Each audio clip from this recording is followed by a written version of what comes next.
In the densely populated stretch of the Gaza Strip, a humanitarian catastrophe unfolds largely unseen by the international community.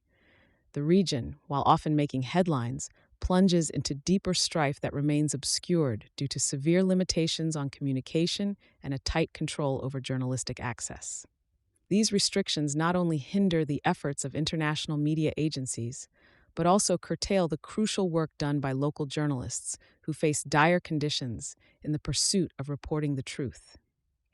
From the outside, the full extent of the devastation that engulfs the lives of nearly 2 million Gazans is virtually unfathomable.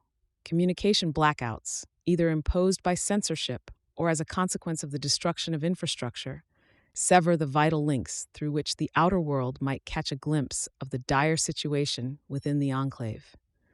Information becomes a trickle, making it exceedingly challenging for both the local and global population to grasp the magnitude of the situation. The restrictions on international reporters come from multifaceted sources of control. Crossing points into the Gaza Strip are heavily regulated, with authorities imposing rigorous checks and often denying entry to foreign press. For those who are permitted entry, their movements are heavily surveilled and controlled, impeding their ability to report freely. The constraints foster an environment where international voices that might typically shed light on injustices find themselves muzzled. Local journalists operate within an even more precarious landscape. They confront the immediate physical perils posed by the conflict, from airstrikes to ground skirmishes. In addition to these dangers, they face systemic attempts to quell their reporting, suppression of dissent, intimidation, and at times direct aggression against media facilities. Equipment shortages and the risk of being targeted further encumber local reporters who remain committed to documenting the stark reality amidst which they live. The implications of this media blackout are profound and manifold.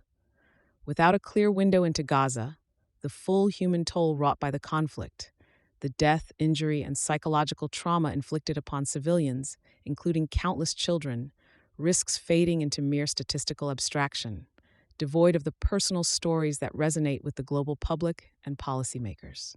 The world's inability to see the war in Gaza has repercussions that extend beyond the immediate conflict. It means that much-needed international pressure and humanitarian aid are potentially compromised. A crisis that is not witnessed cannot evoke the global empathy and action necessary to motivate political solutions or to alleviate suffering.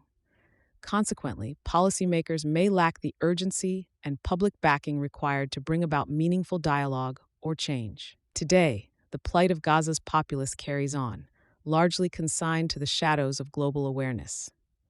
The challenges faced by those endeavoring to transmit their reality to the wider world are as intractable as the conflict itself.